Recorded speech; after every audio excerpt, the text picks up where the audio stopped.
இனிமையான நண்பர்களே, அன்புள்ளம் கொண்ட சொந்தங்களே, அனைவருக்கும் வணக்கம். பாட்டாளி மக்கள் கட்சியின் தலைவர் அன்புமணியை பற்றி தவறான தகவலை கொடுத்த சீமான் என்று ஊடக பக்கங்களில் ஒரு செய்தி தொடர்ந்து வெளியாகி கொண்டிருக்கிறது. அதை பற்றி இந்த காணொலியில் சற்று விரிவாக காண்போம். தமிழகத்தில் துணை முதலமைச்சராக பதவியேற்றார் இன்றைய முதலமைச்சர் ஸ்டாலினுடைய மகன் உதயநிதி ஸ்டாலின். அதை பற்றி விமர்சனம் செய்கின்ற பொழுது அது சம்பந்தமாக பேசிய சீமான், மிகப்பெரிய சனாதனத்தை இன்றைக்கு திமுக தான் நடைமுறைப்படுத்திக் கொண்டிருக்கிறது.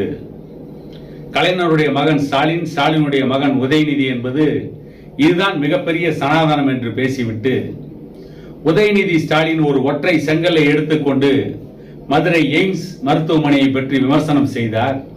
அந்த ஒற்றை செங்கல்லை வைத்து அவர்கள் ஆட்சியை பிடித்தார்கள் என்றெல்லாம் அவர் விமர்சனம் செய்துவிட்டு, அதாவது மதுரை எய்ம்ஸ் மருத்துவமனைக்கு அன்புமணி தான் அடிக்கல் நாட்டினார் என்று சீமான் சொல்லிவிட்டாராம்.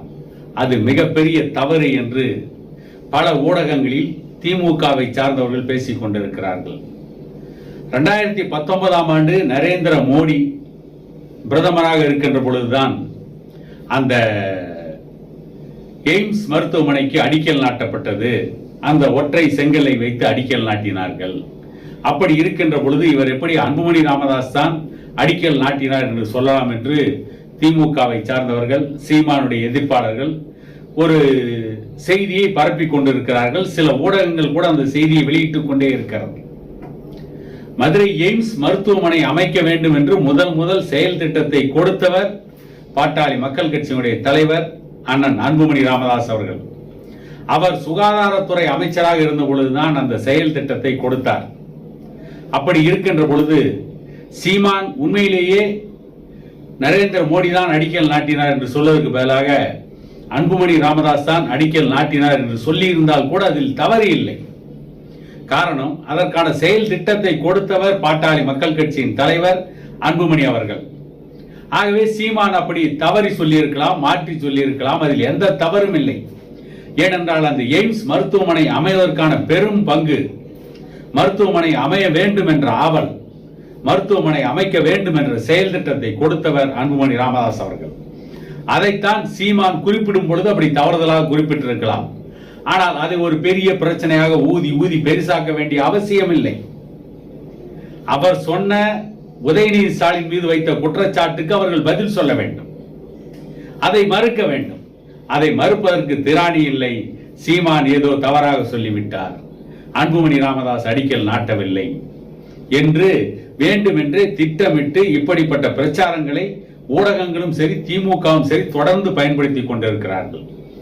எத்தனை மேடைகளில் தமிழக முதலமைச்சர் ஸ்டாலின் அவர்கள் உளறி கொட்டியிருக்கிறார். பூனை மேல் மதில் என்று பேசினார். இப்படி எத்தனை மேடைகள், அது சம்பந்தமாக சமூக வலைதளங்களில் எவ்வளவு கிண்டல்கள், கேலிகள் இன்றைய முதலமைச்சரை பார்த்து வந்தது. துண்டு சீட்டு இருந்து வைத்துக் கொண்டு கூட ஸ்டாலினால் சரியாக பேச முடியவில்லை என்ற விமர்சனங்கள்லாம் எழுந்ததுண்டு. துண்டு சீட்டு இல்லாமல், எதுவும் இல்லாமல் மேடையிலே பலர் பேசுகிறார்கள். சீமான் பேசுகிறார், பாட்டாளி மக்கள் கட்சியின் தலைவர் அண்ணன் அன்புமணி ராமதாஸ் பேசுகிறார், இன்னும் பல தலைவர்கள் வெவ்வேறு கட்சிகளில் இருந்தாலும் கூட எந்த துண்டு சீட்டும் இல்லாமல் புள்ளி விவரங்களை சரியாக பேசுகின்ற பல பேச்சாளர்கள் இருக்கிறார்கள். ஏன் திமுகவிலேயே திருச்சி சிவா போன்றவர்கள் இருக்கிறார்கள். ஆனால் இன்றைக்கு தமிழக முதலமைச்சராக இருக்கின்ற மு.க. ஸ்டாலின் அவர்கள் துண்டு சீட்டை கையிலே வைத்துக் கொண்டு கூட சரியாக பேச முடியாமல் இருக்கிறார். அதை பற்றி ஊடகங்கள் பெரிதுபடுத்துவதில்லை, அதை பற்றி பெரிதாக பேசுவதில்லை. ஆனால் மதுரை எய்ம்ஸ் மருத்துவமனைக்கு ஐயா அன்புமணி ராமதாஸ் தான் அடிக்கல் நாட்டினார் என்று சொன்னது மிகப்பெரிய தவறு என்று, அது மிகப்பெரிய மோசடி என்று வேண்டுமென்றே திட்டமிட்டு ஒரு பிரச்சாரத்தை கட்டவிழ்த்து விட்டுக் கொண்டிருக்கிறார்கள் என்று சொன்னால் இவர்கள் இந்த ஊடகங்கள் எங்கே போய் கொண்டிருக்கிறது, திமுக எதை செய்து கொண்டிருக்கிறது என்று மக்கள் தான் சிந்திக்க வேண்டும் என கூறிக்கொண்டு இன்னொரு காணொலியில் உங்களை சந்திக்கும் வரை உங்களிடமிருந்து விடைபெறுவது உங்கள் எடப்பாடி துரைசாமி.